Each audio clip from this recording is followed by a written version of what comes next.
저희 교회는 매 주일마다 요한복음을 이어서 설교하고 있습니다. 오늘 요한복음 15장 12절을 보면 거기 내 계명은 동그라미 쳐보실래요? 내 계명은 예수님은 자신의 계명을 아주 정확하게 그리고 분명하게 설명하셨습니다. 우리 좀 큰 목소리를 읽읍시다. 내 계명은 다 같이 12절 읽겠습니다. 시작. 내 계명은 곧 내가 너희를 사랑한가 같이 너희도 서로 사랑하라 하는 이것이니라. 자, 예수님은 자신이 명한 계명을 아주 분명하게 말씀하셨습니다. 내가 너희를 사랑한 것 같이 너희도 사랑하라. 이렇게 말씀하셨어요. 그러면서 13절엔 큰 사랑이 무엇인지에 대해서 설명하셨어요. 13절 다 같이 읽겠습니다. 시작. 사람이 친구를 위하여 자기 목숨을 버리면 이보다 더 큰 사랑이 없나니. 자, 거기 보니까 큰 사랑을 설명했죠. 큰 사랑이란 사람이 친구를 위하여 자기 목숨을 버리면 이보다 더 큰 사랑이 없다. 자, 그렇다면 친구는 누굴까? 친구는 누굴까?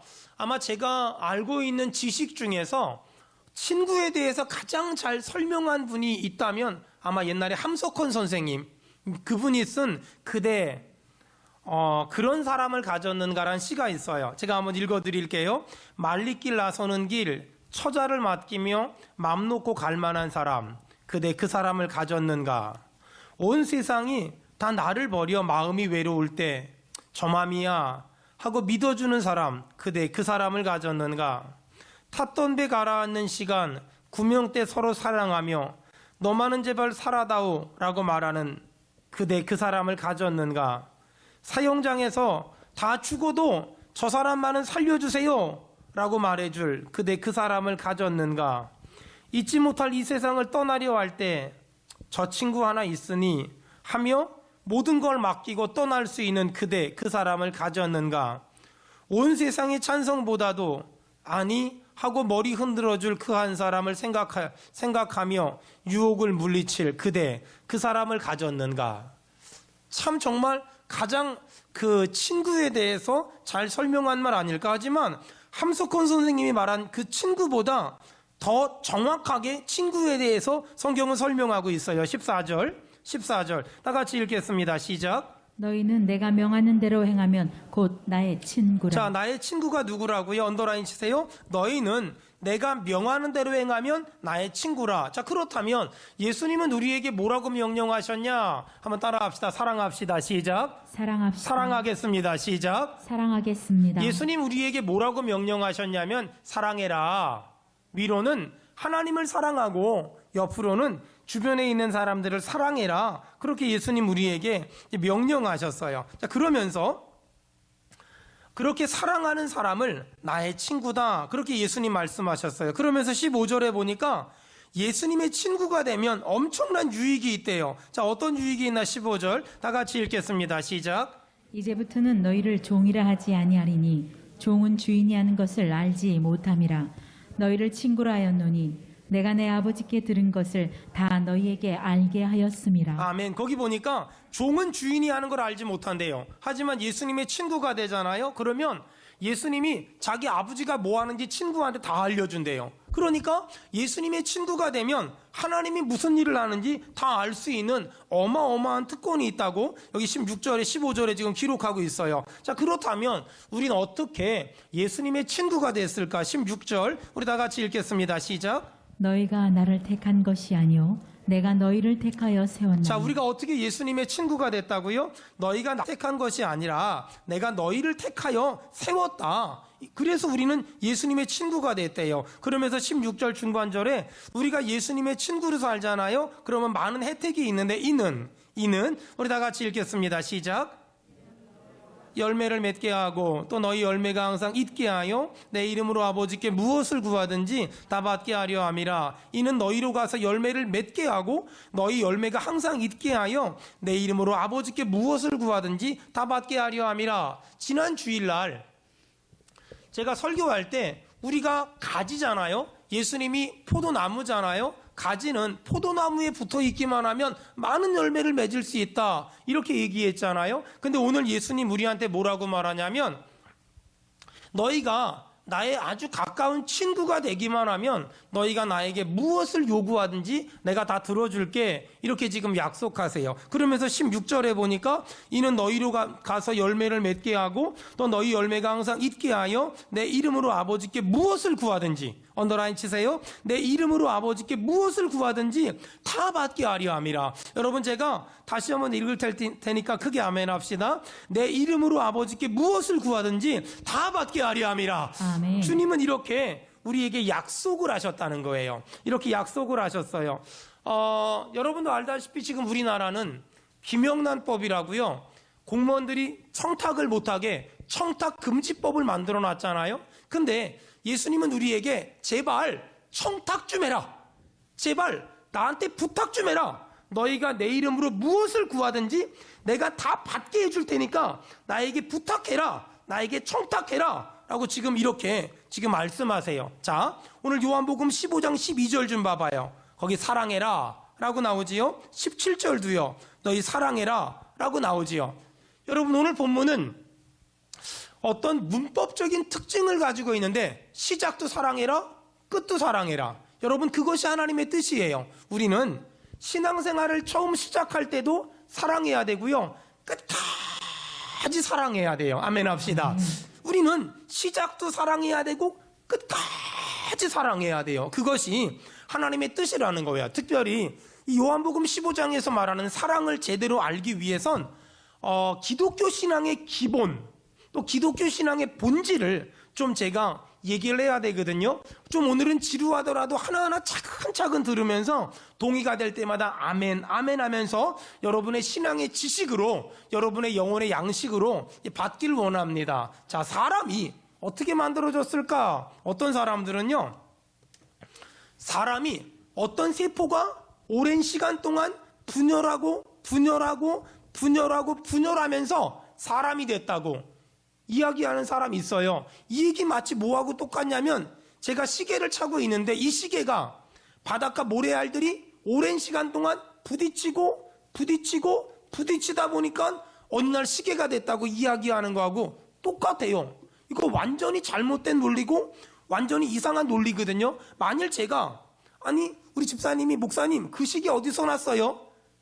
그렇게 물어봤어요. 그때 제가 이 시계요, 저 바닷가의 모래들이요 부딪히면서 어느 날 시계가 돼서 제가 그거 주워왔어요 라고 말하면 아마 우리 교회를 떠날지도 몰라요. 미쳤다고요. 근데 안타까운 건 어떤 사람들은 지금도 어떤 세포가 분열을 거듭하다가 사람이 됐습니다 라고 주장하는 사람도 있다는 거예요. 또 어떤 사람들은 짐승이 오랜 시간 동안 진화하다가 사람이 됐습니다 라고 주장하는 사람들도 있어요. 근데 만약에 짐승이 진화해가지고 사람이 되었다면, 우리는 예를 들어서 제가 우리 연구한테 돼지 같다고, 개 같다고 얘기하잖아요. 그러면 기분이 나쁘면 안 돼요. 조상님 얘기하는데. 근데 우리는 그런 말을 들으면 기분이 나빠요, 화가 나요, 자존심이 상해요. 왜 그럴까요? 우리의 조상이 짐승이 아니기 때문에 그래요.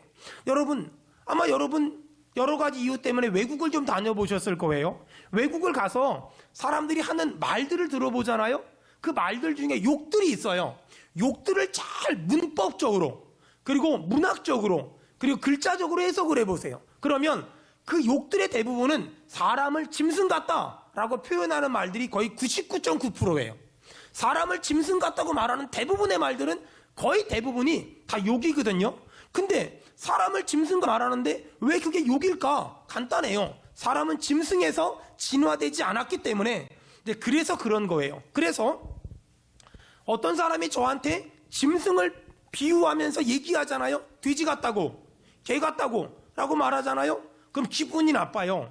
그럼 자존심이 상해요. 왜냐하면 사람은 짐승이 진화해서 만들어진 존재가 아니기 때문에 그런 말을 들으면 화가 나는 게 가장 정상적이고 가장 당연한 거라는 거예요. 그러므로 내가 어떤 존재인지 아는 것은 굉장히 중요해요. 나를 평가하는 기준이 달라져야 돼요. 내가 얼마나 쓸만한가, 내가 어떤 일을 할 줄 아나, 그것이 중요한 게 아니라 나를 누가 만들었나. 여러분, 나는 하나님이 만들었습니다. 아멘. 그것이 내 가치예요. 나를 누가 만들었나가 내 가치고 내 브랜드고 나의 수준이란 말이에요. 하나님이 이 땅의 모든 피조물들은 말씀 한마디로 빛이 있으라, 해가 있으라, 달이 있으라, 별이 있으라, 말씀 한마디로 만들었는데 하나님은 사람을 흙으로 빚으셨고요, 그 코에 생기를 집어넣었고요, 하나님의 형상을 따라 만들었대요. 얼마나 귀하게 만들었을까요? 얼마나 보배롭게 만들었을까요? 얼마나 존귀하게 만들었을까요? 근데 어떤 사람들은 하나님이 아담하고 하와만 만들었고 우리는 하나님이 만들지 않았다고 이야기하는 이상한 사람을 만난 적도 있어요. 틀렸어요. 잘못됐어요. 하나님은 우리 뱃속에서부터 우리를 만드셨고 우리의 살도 만드셨고 우리의 뼈도 만드셔서 지금의 우리를 만드신 거예요. 그러니 우리 한 사람 한 사람은 어쩌다 보니 태어났고 얼떨결에 태어났고 하나님의 실수로 태어났고 부모님의 실수로 태어난 것이 아니라 하나님의 걸작품인 줄 믿습니다. 어떤 사람은 제가 이런 말하면 이럴 수 있어요. 목사님, 지금 우리의 모습이 그렇지 않잖아요. 맞아요. 지금 우리의 모습은 그렇지 않더라도 하나님이 우리를 그렇게 만들었기 때문에 시간이 점점 지나갈수록 하나님은 우리를 거룩하고 보배롭고 존귀하게 성화시켜 갈 것이며 성숙시켜 갈 것이며 만들어 갈 줄 믿습니다. 아멘. 이것이 우리의 믿음이에요. 보세요. 어떤 그림이 있는데 그 그림을 무시하면 그 그림을 그린 사람을 무시하는 거잖아요. 마찬가지로 어떤 사람을 무시하면 그 사람을 만든 하나님을 무시하는 거예요.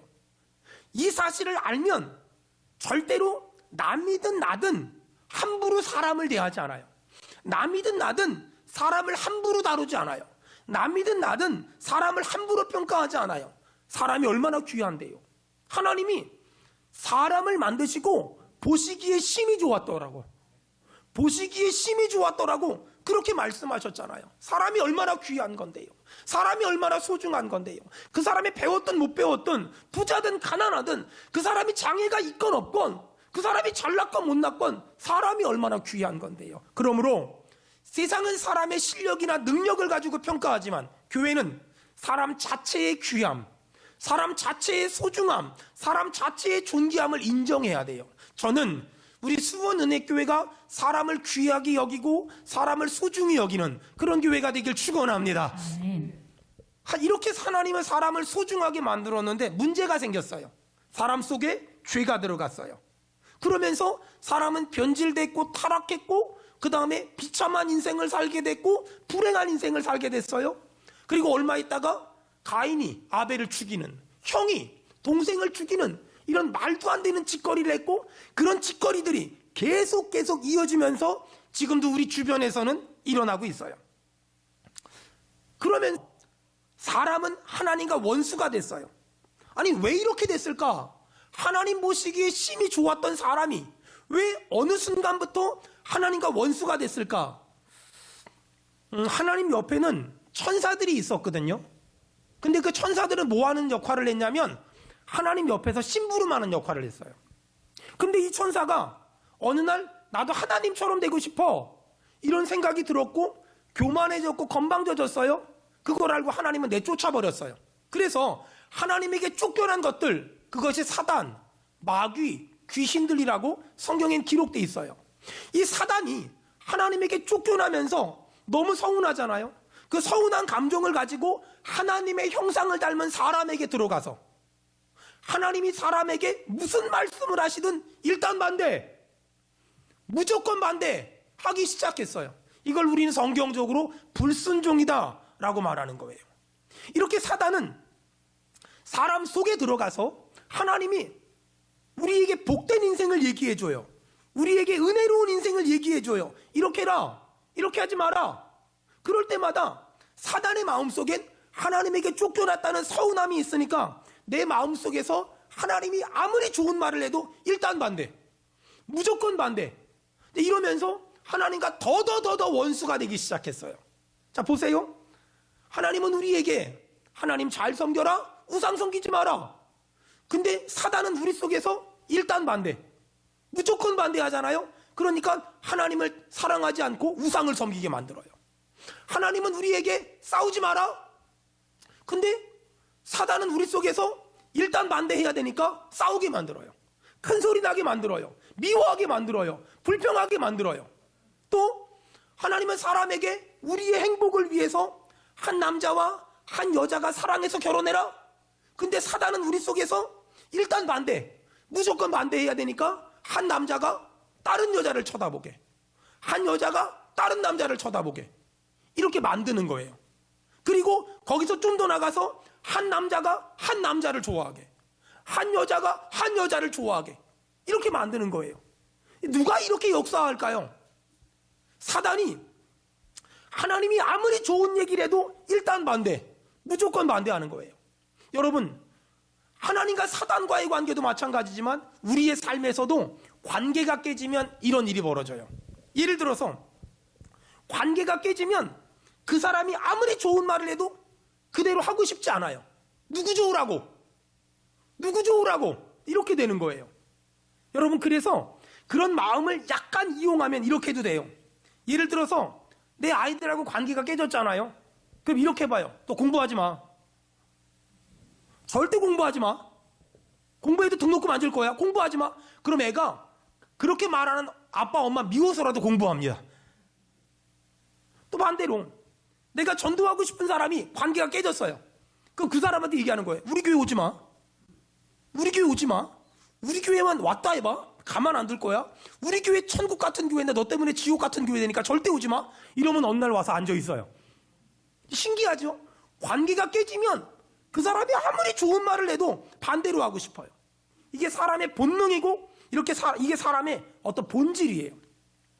여러분, 이렇게 사단은 우리 마음속에서 우리의 본능을 딱 장악해요. 왜 사단은 본능을 장악할까? 본능은 죄에 달려가기에 빠르거든요. 굉장히 죄지향적이거든요.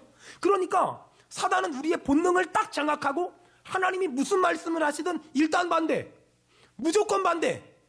여기서부터 모든 걸 시작하는 거예요.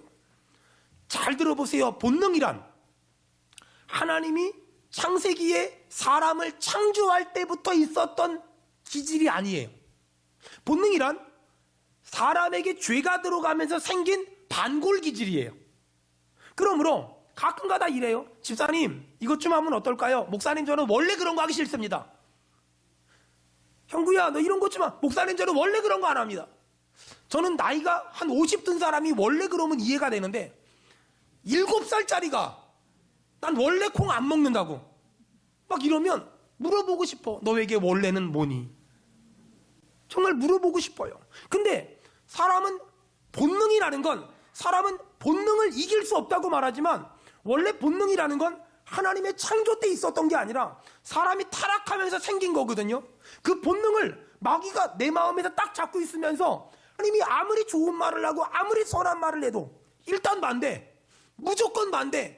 여기서부터 시작하니까 자꾸만 불순종하게 되고 자꾸만 타락하게 되고 자꾸만 죄 가운데 살게 되고 자꾸만 무너지는 거예요. 여러분, 이렇게 사단이 우리 마음속에서 본능을 딱 잡고 있잖아요. 그러면 나타나는 현상이 있는데 사람을 하나님이 창조하시고 심히 보시기에 좋았던 사람을 사랑하는 것이 아니라 자꾸만 사용하고 싶은 마음이 생기고 이용하고 싶은 마음이 생겨요. 이것이 사람이 타락하고 사단이 본능을 딱 잡고 있으면서 하는 일들이에요. 근데 안타까운 건 경영학 책들이나 성공학 관련된 책들을 보면 거의 대부분 사람을 잘 이용하는 방법에 대해서 많이 이야기가 돼 있어요. 근데 여러분 생각해 보세요. 저도 마찬가지지만 여러분도요. 누군가 나를 이용해 먹는다 라고 생각하면 마음문이 딱 닫혀버려요. 그렇지 않겠어요? 제가 우리 집사님을 이용해 먹는다. 나는 지금 목사님한테 이용당하는 거야. 그럼 마음문이 닫혀요. 사람은 누군가 나를 이용해 먹는다 라고 생각하면 똑같은 반주를 하고 똑같은 찬양을 하고 똑같은 사역을 해도 마음문이 확 닫혀버려요. 오늘 성경은 우리에게 분명히 말합니다. 사람을 사랑하면 많은 열매를 맺을 수 있지만 사람을 사용하고 사람을 이용하면 불행한 인생을 살 수밖에 없다고. 이렇게 많은 사람들이 마귀에게 속아서 지옥으로 달려가고 있었어요. 그리고 죽을 수밖에 없었고 나중에 심판을 받을 수밖에 없었어요. 그런 인간을 하나님이 가만두실 수 없어서 살리기 위해서 고민을 하셨어요. 근데 문제는 죄로 말미암아 지옥 가기로 작정되어 있는 인간을 살리기 위해선 죄를 해결해 줘야 되는데 아무나 죄 문제를 해결할 수 없어요. 죄가 없는 사람만 죄를 대신 질 수 있어요.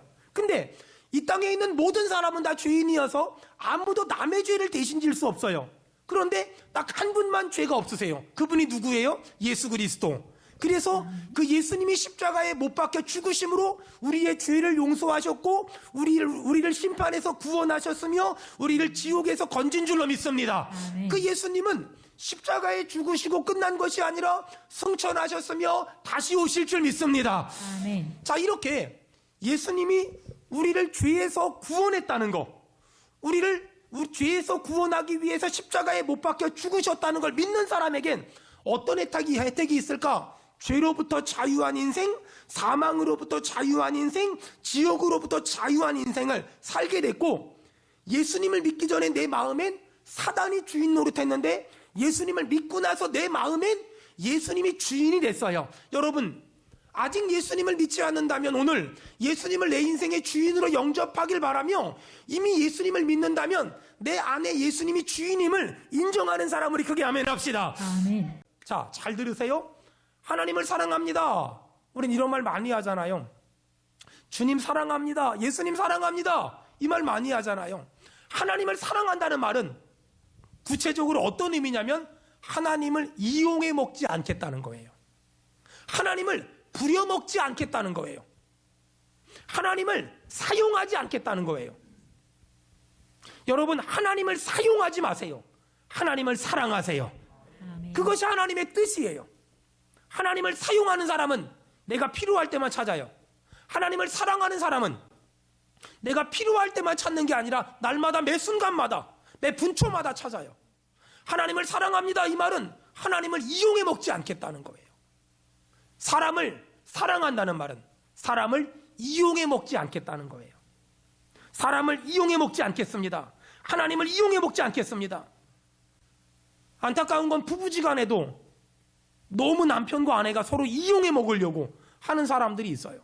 부모 자녀 간에도 너무 부모 자식 간에 이용해 먹으려고 하는 사람들이 있어요. 내 부모가 돈이 있으니까, 내 부모가 능력이 있으니까.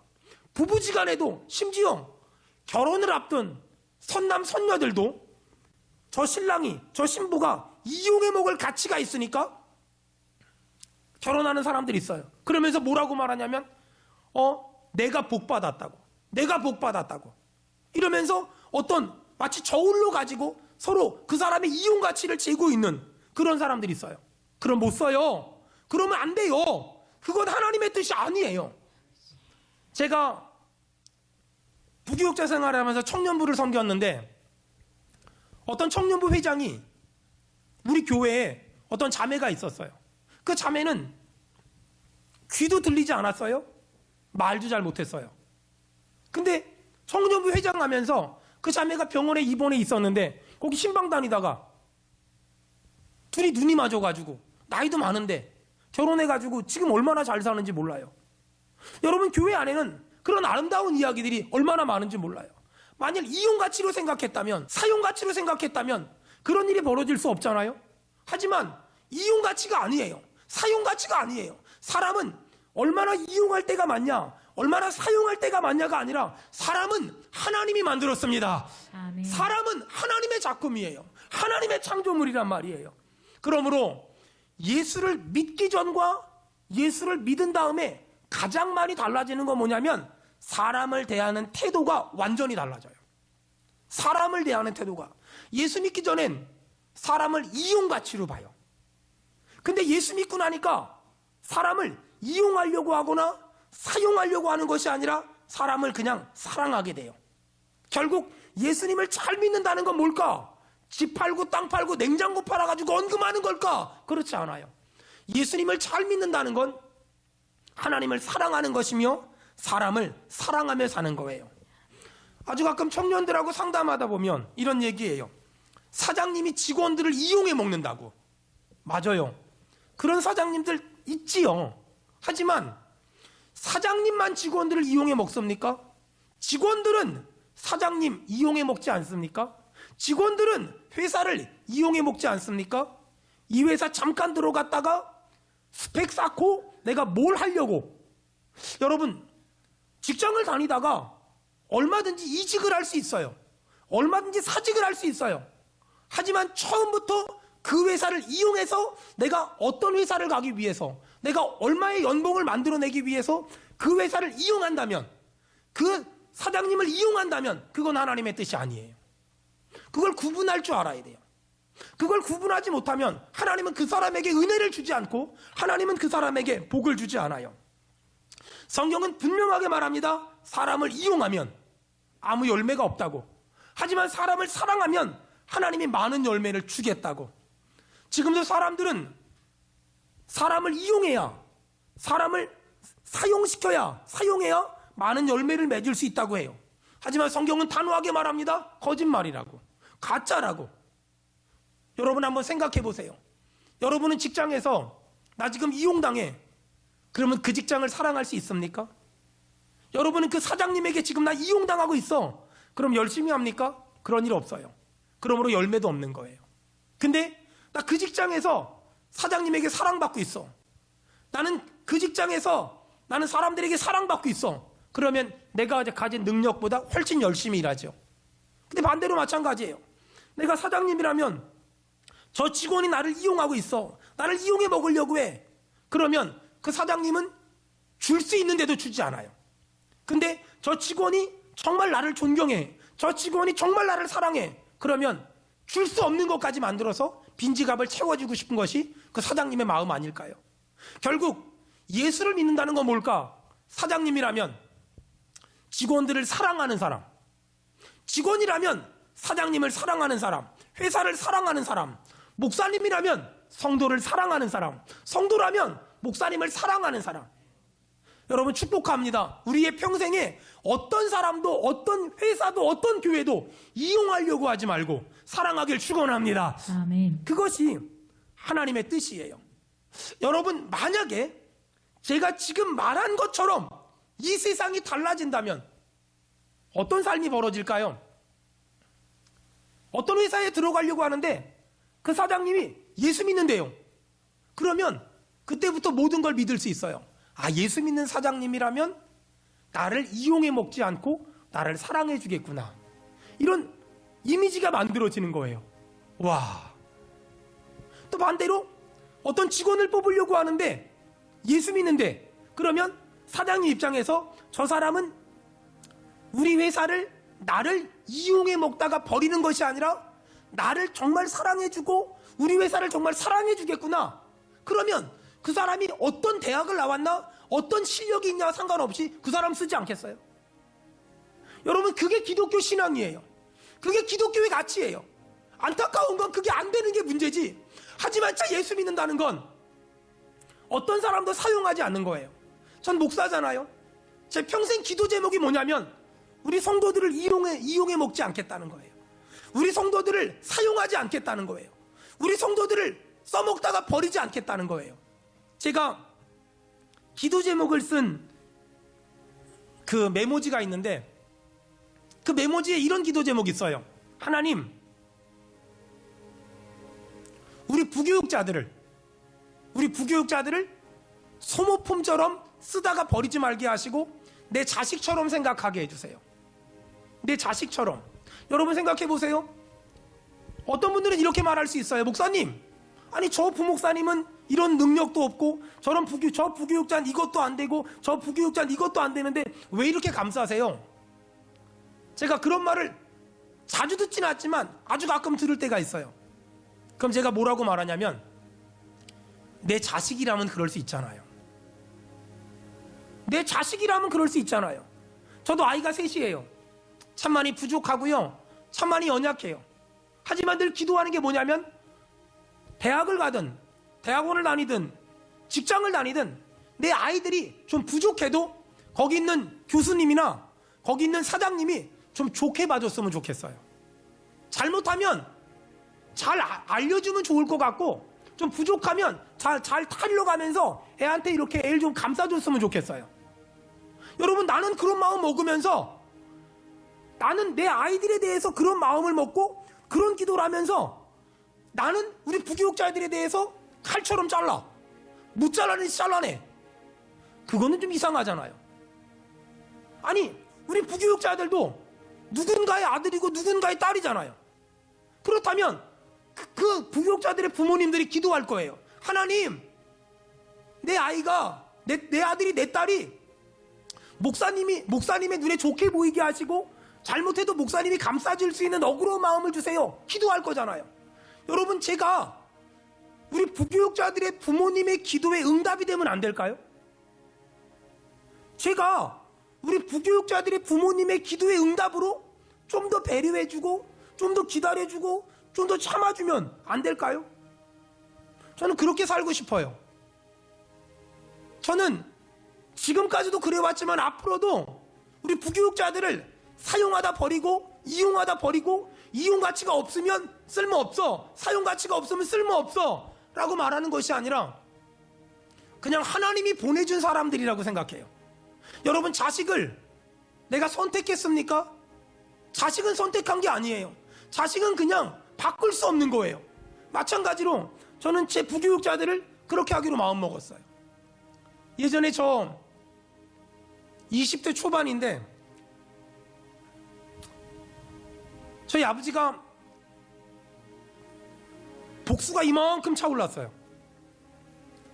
그래서 아버지 모시고 읍내 병원을 갔는데 복수를 어느 정도 빼고 그리고 내려와서 아버지는 병원 앞에서 기다리고 저는 약을 짓고 나왔어요. 근데 약을 짓고 나왔는데 아버지가 발에서 피가 막 나는 거예요. 왜 그래요? 그랬더니 저 앞에 있는 그때 에스페론가 그런 차였는데 그 차가 밟고 지나갔다는 거예요. 그럼 잡아야지 왜 그걸 그냥 보내줬어요? 내가 그냥 보냈대요. 아니, 왜 그냥 보내요? 그랬더니 아버지 그래요. 내 자식도 운전하는데 남의 자식 운전하는 거 뭐라고 하면 내 자식도 꼭 그런 사람만 만나더라.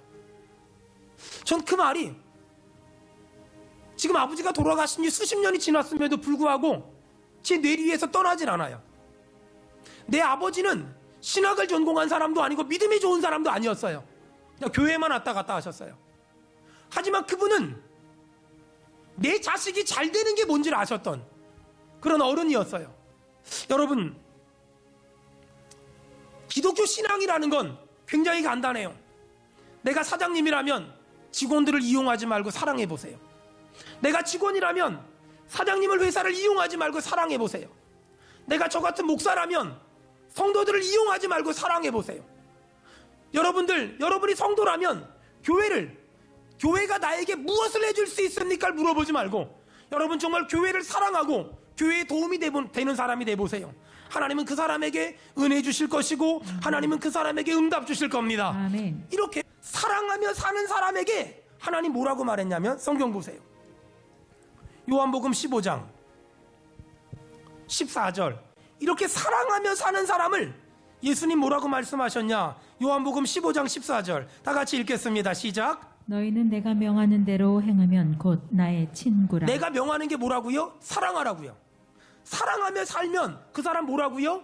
예수님의 친구래요. 아멘 합시다. 아멘. 사랑하며 살면 그 사람을 예수님은 내 친구다 라고 말했어요. 여러분, 이제 우리 하나 합시다. 제가 믿음으로 선포할 테니까 우리 크게 아멘 합시다. 여러분, 사람을 직장이든지 가정이든지 교회든지 사용하지 말고 이용하지 말고 사랑하며 살길 축원합니다.